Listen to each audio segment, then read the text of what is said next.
What's up YouTube, this is Collect Pokemon and welcome back to another video. In today's video, it's really not gonna be on anything. It's just gonna be on me sharing some thoughts that I have over the past few days and, to really share my perspective on collecting and investing in Pokemon cards. Because, from the past few days and, who you guys have been following the comment section in all of my previous video, there has been very interesting comments, and as much as some of them I do think that they are wrong, they're frivolous. At the same time, when someone say these comments, it doesn't really frustrates me. But what it really got me thinking is, why do they have this mindset? Where does that mindset come from? What is that mindset?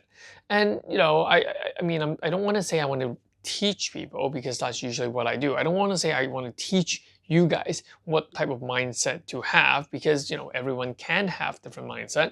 But I just want to share my perspective on the mindset that I have in collecting and investing in Pokemon cards, to see if I can shed some light, shine some lights into how you think of Pokemon cards in the upcoming future. So if you guys like this video, hit the like, subscribe button, and leave me a comment and to let me know what you guys think. So let's get right into it. So over the past few days, I've been making a couple of videos. The first video was the Detective Pikachu one, followed by a Van Gogh video, followed by a Scream Monk Pikachu. I know some people are still trying to correct my pronunciation. Yes, I don't know how to pronounce Monk. I just call it Munch. All right, you guys know what that is. Anyway, so the idea is that, the Van Gogh video got a lot of hate. I mean, it got a lot of dislike and hate. And the comment section was actually quite hilarious.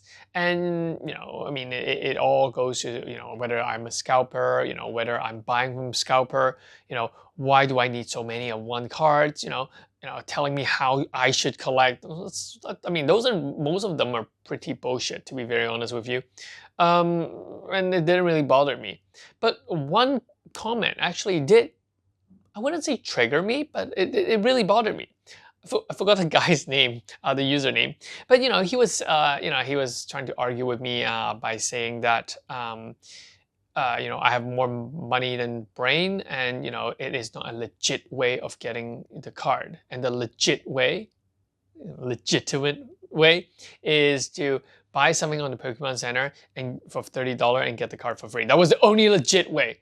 So that was really funny. I just wanted to correct him, because actually the legit way is going to the museum to get the card. That's more legitimate, and that's exactly what I did. Actually, I didn't do it. I hired someone to do it. So yeah, so I was very legit. I mean, in his perspective. But what really got me thinking, it's not about the legit way. In his mindset, he's thinking this card shouldn't cost that much. And it is because as a buyer, I'm paying that much. People are also selling it for that much. And it's because there is a demand. With a lack of supply, the price go up. And when the price go up, he couldn't get the card. And so he thought it was unfair.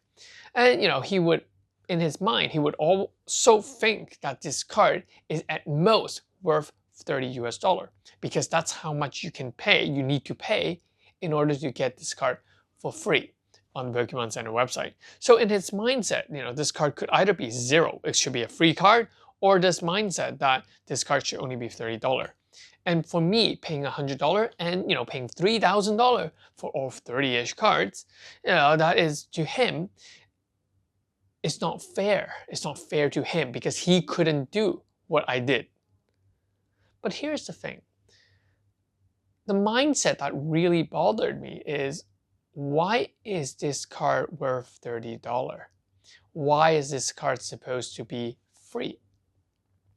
When we talk about value in Pokemon card, it's not what we buy it at, or it's not what we print the card at. I mean, you could argue that the value of the card is simply the artist's time in drawing it and the piece of cardboard that it is printed on with the paint, all right? But that's not the way it is. The way is that the market determines the value, And the value is not what it says it is. And it is because of that. That's what makes collectible fun. That's what makes art fun. And that's what makes these things investable. And it is the nature is because the value is not determined by the cost of making this. The value is determined by the society, by the community, the number of people that want this thing. So and to be very honest, if you live in the real world, and that's what everything is, if you think about what value is. When you buy a house, it's not about the value, or it's not about the cost of the house. It's about the value of the location. When you buy a car, why is a car that is like Mercedes more expensive than a car that is like Toyota? Why is it the brand? It's just the brand. The value is just that, we're valuing it. People are valuing that thing more than another. So when people come up to me and says that this isn't supposed to be worth that much, well, it is, because everyone thinks it is.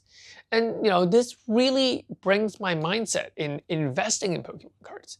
When I invest in Pokemon cards, I don't invest in what I like. I invest in what I believe everyone else likes. I collect what I like, and sometimes these two groups overlap. Something that I like is also something that everyone else like, and that drives me to buy a lot more of it. Yes, it does. But at the same time, I do buy things that I don't like, but I do believe have investability. So that's the mindset of investing in collectibles or in anything. Sometimes you don't really think about you first. As a collector, the collector side of me, yes, I put me first. I buy a lot of cards that, I don't think that there's a value in going up, but I buy it. I mean, I bought like around, 150 Drowsy Illustrator Rare, because I like that card. I didn't engrave them. I still have that 150 sitting on my shelf because I like that card. Do I think you guys will like it? No, I don't think anyone would like that card. So yeah, that's why I was telling you guys I would buy it, but don't just because I buy it, you guys buy it. I think that is just my personal collection item. That's it, right? And another mindset is that I saw was that it was really funny. I bought 30-ish Detective Pikachu cards, and I made a video about it, followed by 30 Van Gogh card, made a video about it. No one said I was scalping for the Detective Pikachu card. And the reason is, it's quite simple. It's just that, some of you guys think about, to be very honest, if those people who are actually wanting the Van Gogh card, how many of you guys have not thought about selling it for a higher price? I can promise you that half of you guys that says, collect Pokemon, you bought it at $100, you bought it all. It's not because you like the card. Don't bullshit me. It's because you think that you can sell it at the secondary market. And you are gonna make excuse, and you're gonna tell me, oh no, I'm selling it because I paid $30. I want something to cover my costs. You're most likely gonna say that and make excuses. And to be very honest, you guys are the scalper. If you really like the card, it's selling for around what, $60 now? Go and buy it on eBay.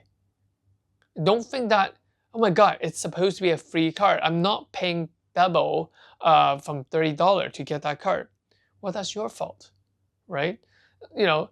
Opportunity don't wait for people. Opportunity don't wait until you feel like it, right? It just doesn't work that way. Now, like I said at the beginning, did I record this? But I know I said like I wasn't gonna pump anything. Actually, I am gonna pump something in this video. I'm gonna pump something and tell you guys this is a good buy. You guys ready? 151 Ultra Premium Collection. This is actually overall a very good set. 151 itself, it's a very good set. And the Ultra Premium Collection in any line of boxes are usually very good boxes. And given this Ultra Premium Collection, the size of it is actually quite nice. It's not as huge as the Hidden Fates one, and it's not as heavy as all the other UPCs. So this one is actually not a bad thing to hold or keep in your warehouse, under your bed, or something like that. And the best part of this is that this is actually selling for under MSRP. The MSRP of this set is around $119. And you can go on eBay. eBay we're talking about. We're not even talking about, local stuff. eBay charges 10% anyway. On eBay, they're selling for like what? 105. You can get as many as you want. And I don't see any reasons why people shouldn't be getting this box. Collect Pokemon, have you heard there's a lot of them? There's gonna be wave 2, wave 3. Yes, I know there's gonna be wave 2, wave 3. Even I got a bunch from the distributors, okay? I can tell you the distribution price for this is around what, 75, 80 bucks? And so that, this box will not drop below that price because that's the distribution price. And I can tell you that, in 5 years time, this box will go up in price. And you will come back to this video and watch and regret about it. Oh, but collect Pokemon, there's so many. What, how long do I have to hold? 5 years.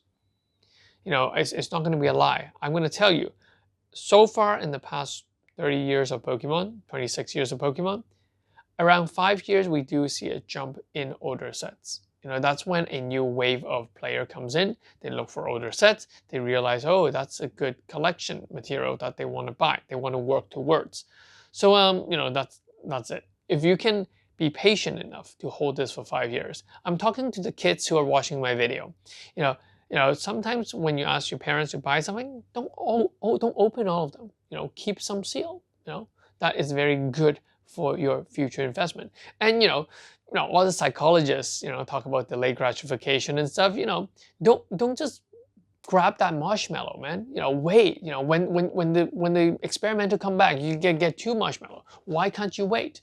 And I think that is the mindset. That's the difference between a successful investor in Pokemon card and the scalpers. Scalpers, they always try to buy high, sell low right away. They always try to lowball and undercut everyone.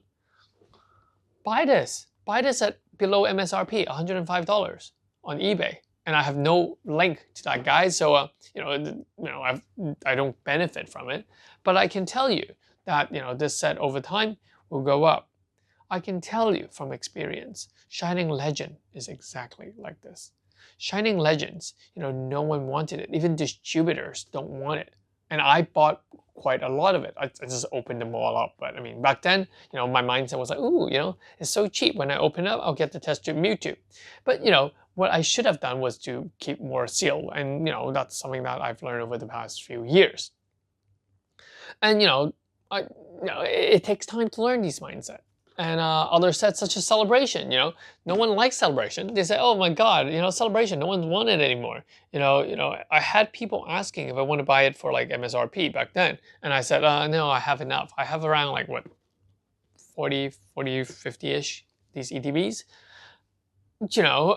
They're actually double MSRP right now. I mean, at least close to double MSRP right now. So that's the thing. Sometimes you just have to wait. And for sets such as Celebration back then, Celebration is one of my classic sets that I bought. That was, Collect Pokemon, back in 2017, 16, Pokemon card could be investable. So I bought like, 5 boxes, ETBs. And it didn't move anywhere, that 5 ETB. But suddenly, around 5 years time, after 5 years I bought it, it just shot right up there. And I think that this is my confidence in Pokemon, and this is my confidence in why, I actually have warehouses just putting and storing these goods, because I do believe it. And you're gonna say, hey, collect Pokemon, wouldn't a lot of people do the same? I can promise you, not a lot of people will do the same. The only one that actually stores a lot of these large amount of these is Rudy from Alpha Investment. Most people will be like, oh, it's not worth the time, it's not worth the cost. Later on you have to find ways to list these, to sell it. You have to, it's just not something that most people will think. Most people don't even think about, tomorrow or next week, let alone 5 years, right? So, I think that's the difference. And I think that's my mindset, and that's the mindset that I want to share with you guys. I've seen a lot of people trying to buy and sell, they try to open stores. I mean, I've tried that, I've done that, and I just felt that it was inefficient and ineffective. And sometimes it's very discouraging as well. I mean, there has been a lot of YouTubers, like I think Squeaks Game, and then there was this other, the Thunderclap guy. They've all attempted to sell Pokemon cards, to open stores. But, eventually they all left this community, and I'm still here. And yeah, so it's just a little bit of an emotional bit where, like, sometimes people have to have a different mindset. Anyway, let me know in the comment section what you guys think. I'll catch you guys in the next one. Peace. This is Collect Pokemon. Bye-bye.